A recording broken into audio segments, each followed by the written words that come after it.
Hello everyone, नमस्कार। स्वागत है आपका अपने YouTube channel net JRF IQ में। तो फ्रेंड्स, हमने कल 50 क्वेश्चन कंप्लीट कर लिए हैं और आज हम फ्रेंड्स 55 क्वेश्चन कंप्लीट कर लेते हैं। तो चलिए हम समय लगाते हुए शुरू कर लेते हैं। 51 क्वेश्चन देख लेते हैं। वन लिबर्टी का मुख्य उद्देश्य क्या था? जो वन लिबर्टी का मुख्य उद्देश्य था व्यक्ति की स्वतंत्रता की रक्षा करना, तो आपका ए नंबर सही हो जाएगा। क्वेश्चन देख लेते हैं।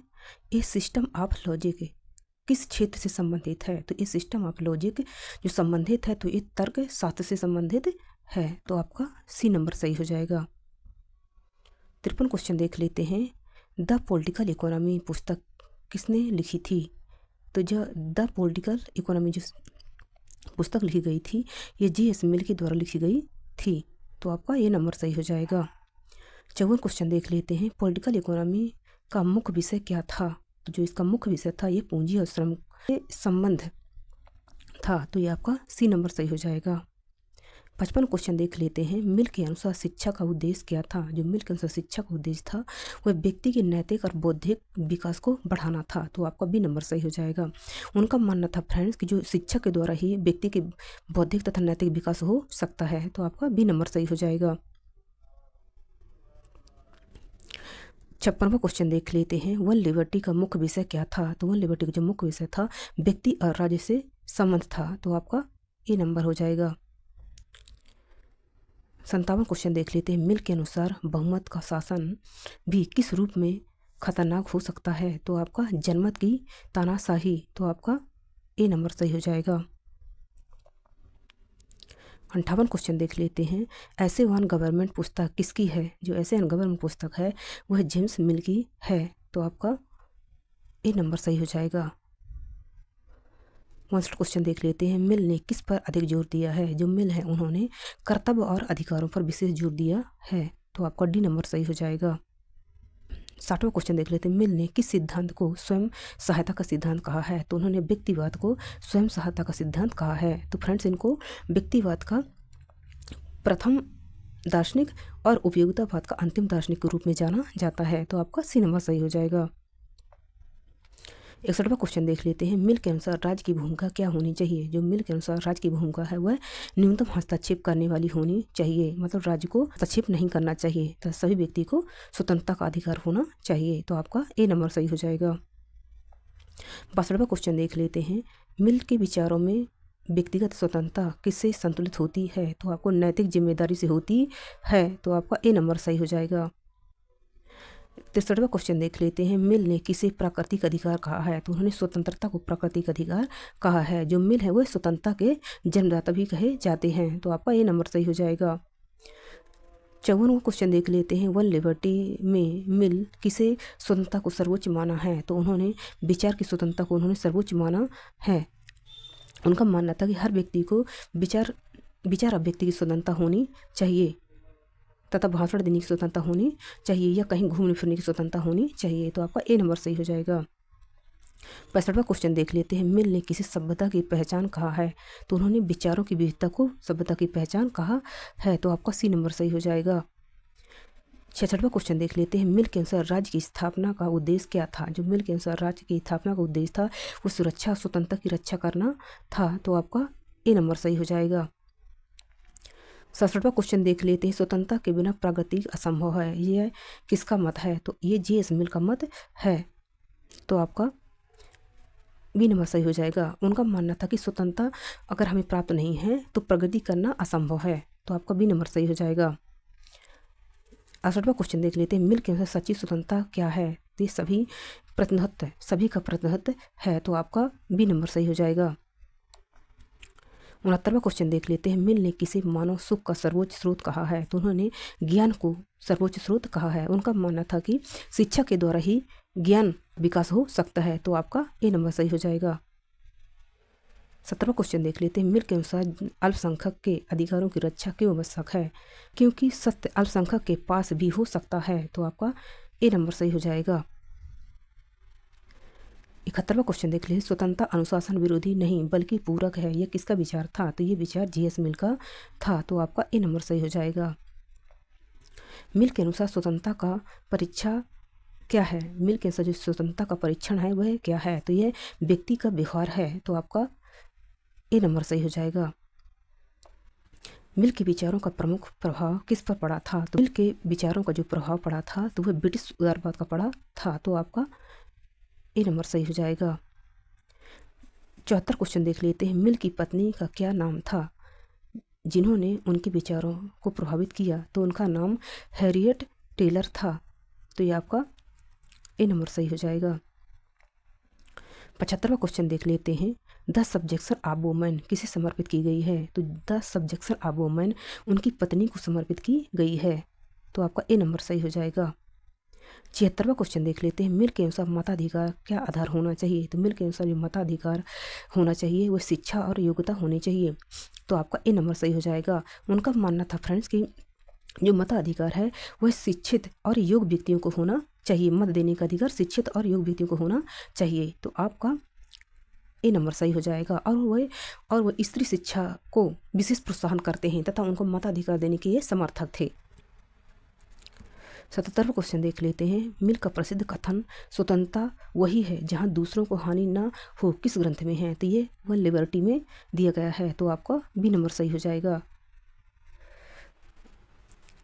78वां क्वेश्चन देख लेते हैं। मिल के अनुसार समानता का अर्थ क्या है? मिल के अनुसार जो समानता का अर्थ है वह अवसरों की समानता, तो आपका ए नंबर सही आ जाएगा। तो उनका मानना था कि सभी व्यक्तियों को समान अधिकार होना चाहिए। 79 क्वेश्चन देख लेते हैं। मिल के अनुसार शिक्षा का उद्देश्य, मिल के अनुसार शिक्षा का उद्देश्य क्या है? तो मिल के अनुसार जो शिक्षा का उद्देश्य है आत्मनिर्भरता और विवेकशील का विकास। उनका मानना था कि शिक्षा के द्वारा ही एक इंसान आत्मनिर्भर बन सकता है तथा विकासशील प्राणी के रूप में जाना जा सकता है, तो आपका ए नंबर सही हो जाएगा। 80 क्वेश्चन देख लेते हैं। मिल के अनुसार राज्य की सर्वोच्च जिम्मेदारी क्या है? मिल के अनुसार जो राज्य की सर्वोच्च जिम्मेदारी है नागरिकों की स्वतंत्रता की रक्षा करना, तो आपका ए नंबर सही हो जाएगा। 81 क्वेश्चन देख लेते हैं। रिप्रेजेंटेटिव गवर्नमेंट मिल ने क्या कहा है? तो उन्होंने जनता को शासन में भागीदारी होनी चाहिए, तो आपका ए नंबर सही हो जाएगा।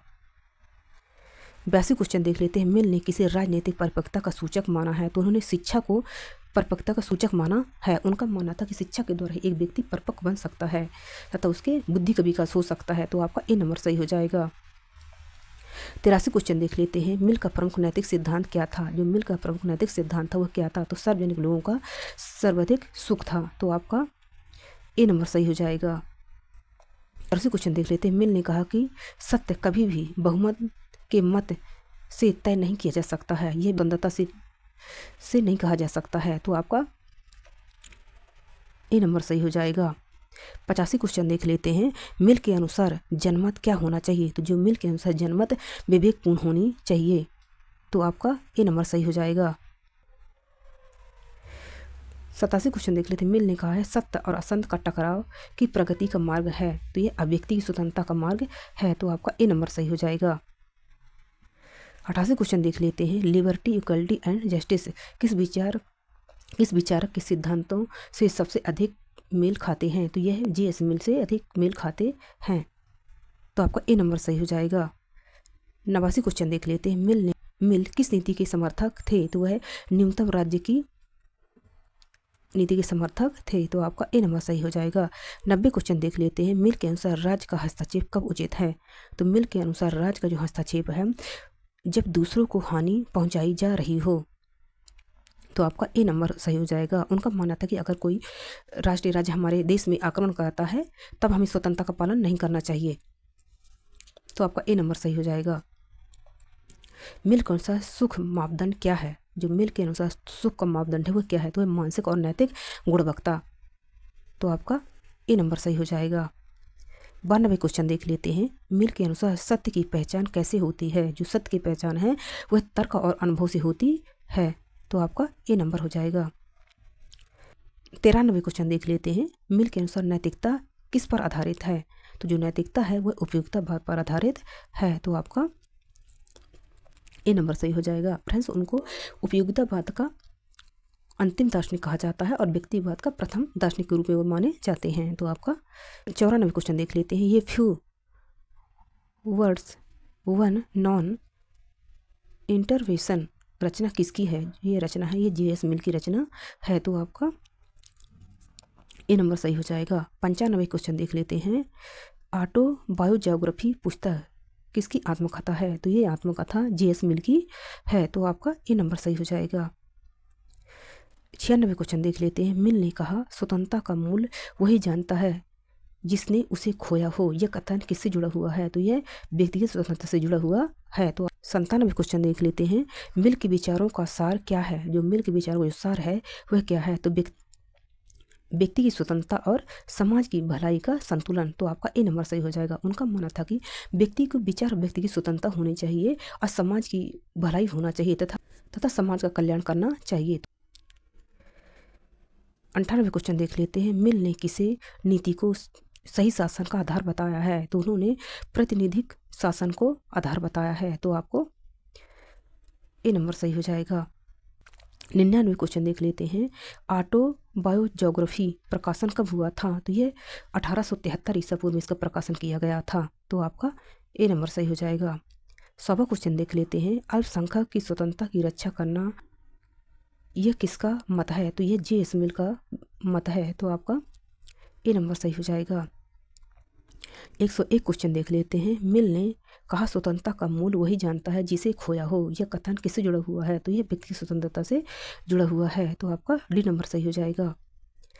102 क्वेश्चन देख लेते हैं। मिल के विचारों का सार क्या है? जो मिल के विचारों का जो सार है वो व्यक्ति की स्वतंत्रता और समाज की भलाई और का संतुलन है, तो आपका ए नंबर सही हो जाएगा।